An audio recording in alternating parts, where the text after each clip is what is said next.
Which means let's welcome tonight's guest. He was voted sexiest man alive by Certified Public Accountant magazine. Co-host of Fox and Friends Weekend, Charlie Hurd. She grew up thinking Dukes of Hazzard was a documentary. Co-host of The Bottom Line on Fox Business, Dagan McDowell. She loves it when guys say she should smile more. New York Times bestselling author and Fox News contributor, Kat Tibb. And old women sit on his lap and tell him what they want all year long. Former NWA World Champion and host of the Planet Tyrus podcast, Tyrus. All right, before we get to some news stories, let's do this. Yeah. Greg's Leftovers. Something's gonna happen that's fun. It's Leftovers, where I read the jokes we didn't use this week, and as always, it's my first time reading them. So if they suck, we'll put Joe Mackey on a Venezuelan oil tanker as the onboard entertainment. All right, on a recent podcast, Sydney Sweeney was asked if her breasts were real while attached to a lie detector. In a related story, I've been moonlighting as a lie detector. When describing her book tour, Kamala Harris said, quote, "Every place we've gone has sold out." Yeah, Mike's Hard Lemonade. According to a new report, Joe Biden's advisors told him the steps needed to prevent chaos at the southern border. But Biden ignored them once he heard there would be steps. Little play on words. Justin Bieber threatened to put Apple employees in a, quote, rear naked chokehold over an iPhone mishap. After hearing this, one man immediately filled out a job application at the Apple store.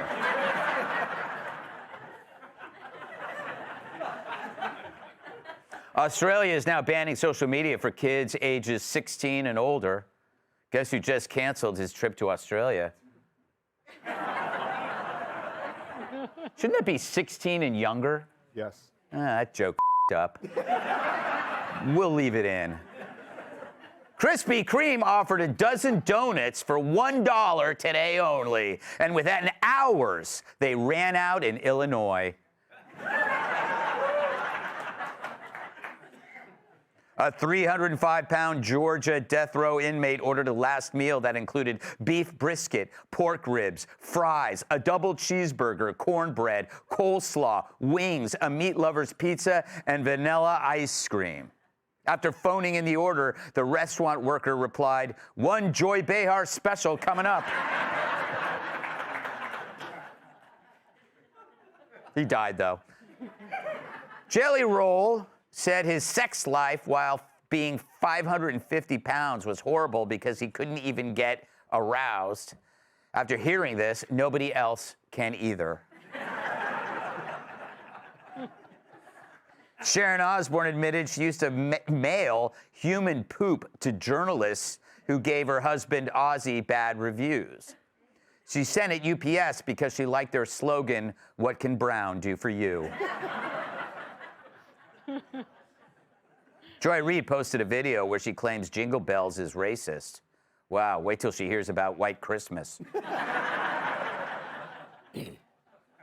In California, a 550-pound bear has been living under a man's house and refuses to leave. They seem to have the same problem at CNN. But to remove the bear, the California Department of Fish and Wildlife has set up a trap filled with fried chicken, shrimp, sardines, and peanut butter. So they ordered the Joy Behar special.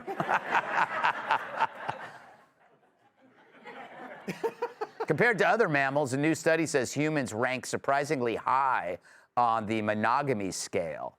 Researchers credit the high ranking thanks to certain humans who only have sex with themselves.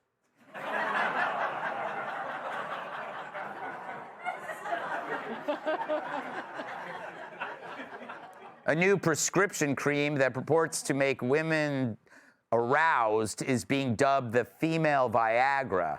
But many women say it's just easier and cheaper to continue using their Greg Gutfeld calendar.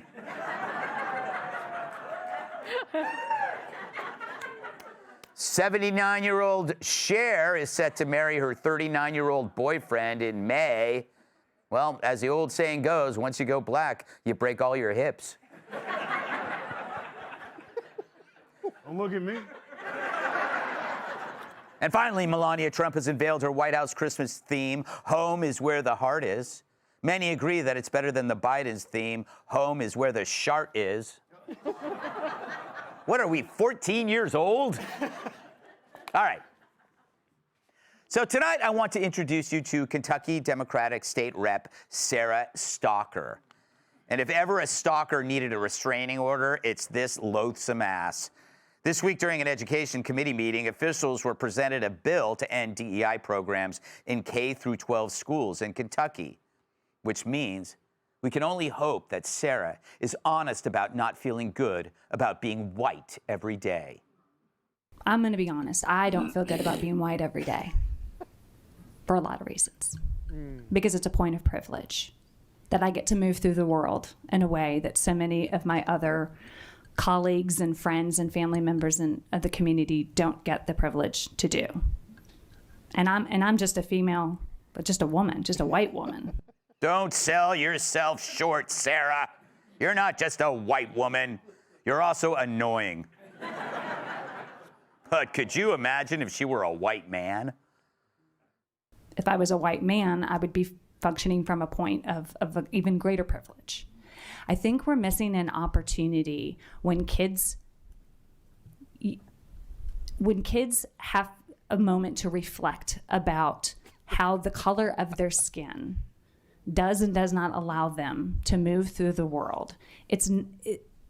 Running to them and trying to stifle that and trying to say you shouldn't feel bad, so we don't want to ever expose you to something that is going to make you have to pause and have maybe some internal feelings. It's a missed opportunity for some really good dialogue. Yeah, forget learning to read. Do that. So like Rosie O'Donnell's hamper full of jock straps, there's a lot to unpack here, and it all stinks. She says if she were a white man, she'd have even greater privilege. Right. Try being picked last for basketball almost every weekend in Harlem. But then picked first when you have to buy the team pizza. But it would be a mistake to engage in a who's more privileged game, because that's for losers. Quite literally, achievers of any race or gender know that they're individuals and not groups. But when you start making these blanket statements about whiteness, you might as well swap that blanket for a white sheet, because you're just as race-obsessed as the Klan. Imagine being so enlightened that you look at a classroom full of 6-year-olds who still believe in Santa and the Tooth Fairy, and you want to tell them that Santa prefers white kids' houses over black ones, and the Tooth Fairy gets beaten regularly because she's probably trans. They say they're protecting kids, but they're as protective as a creep outside a playground in a white van. At least with that guy, you know what you're getting, a choice of Kit Kat or Snickers. Usually Snickers. But at this age, kids are sponges. You can indoctrinate them into anything. Give me a classroom full of 6-year-olds, and in a week, I'll have them believing Kilmeade is talented. Though, they'll still ask if he's written any books at a higher reading level. You tell them your race is bad, and they'll believe that too. It's not education, it's brainwash. Now, you can assume Stalker is just another affluent, white, female liberal who fetishizes her guilt. She acts like she's confronting the horror of her privilege, but her confrontation has no cost to her, or she'd get the hell out of the way and let a black person do her job.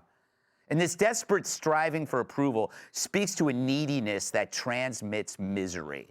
A healthy adult passes on the things that make them truly fulfilled to children. And that's service, gratitude, generosity, persistence, dependability. Instead, here's a broad telling kids to feel bad about themselves because she claims to feel bad about herself because she's white.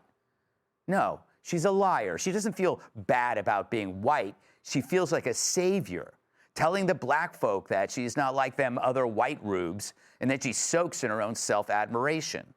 She's just trying to build herself up by virtue signaling while making children feel really bad. She's like the opposite of Mr. Rogers, because really, who would want to be her neighbor?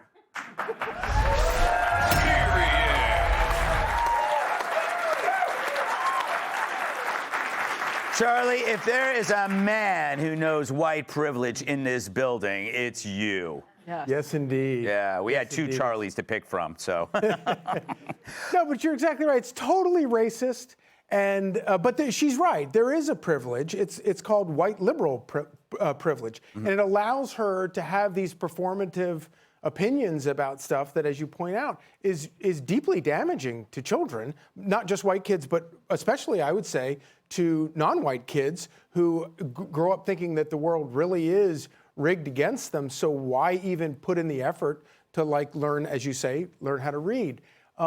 If she really is serious about this, then let's make it not, more than just performative. Let's make it, like, mean something. Give up your house. Yeah. Give your house to an unhoused person.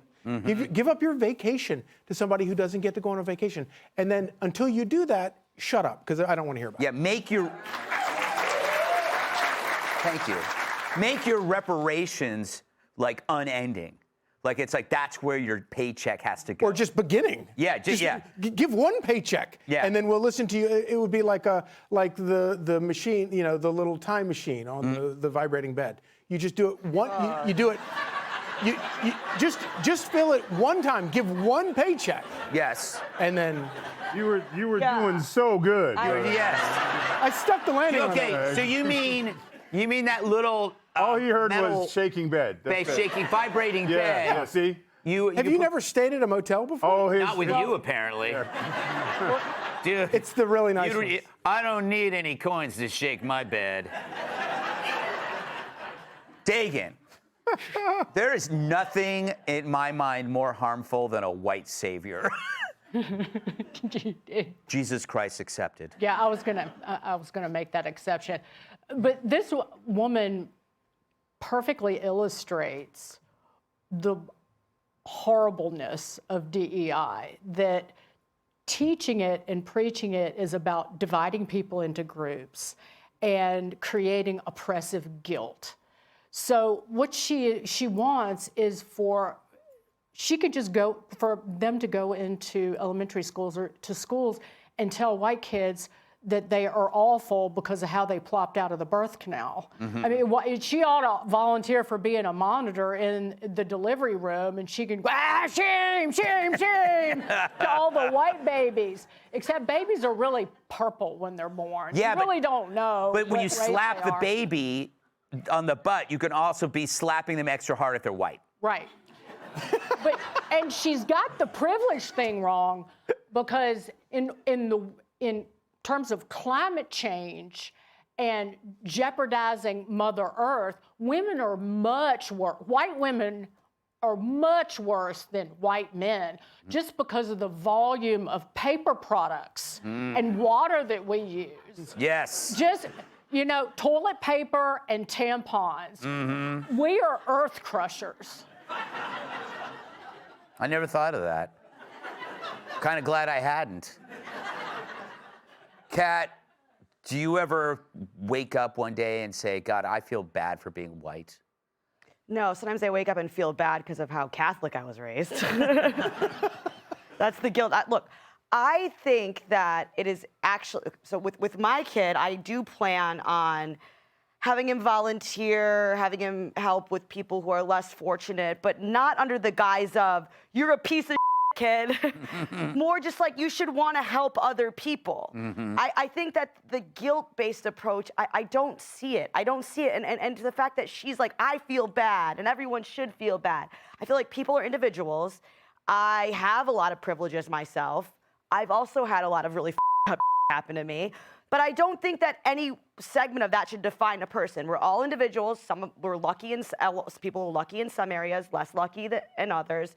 We should all just try to make the world a better place rather than get wrapped up in, like, feeling bad about yourself isn't really a virtue in itself, especially if you don't, like you said, actually do anything about it. You're not a better person, or you're not helping anybody because you feel bad about being white. It's ridiculous. It doesn't make any sense. Actually, and feeling bad, people don't think that is egotistical, but it actually is. It's still self-obsession. It's still self-obsession. People who are self-loathing often are just thinking about themselves.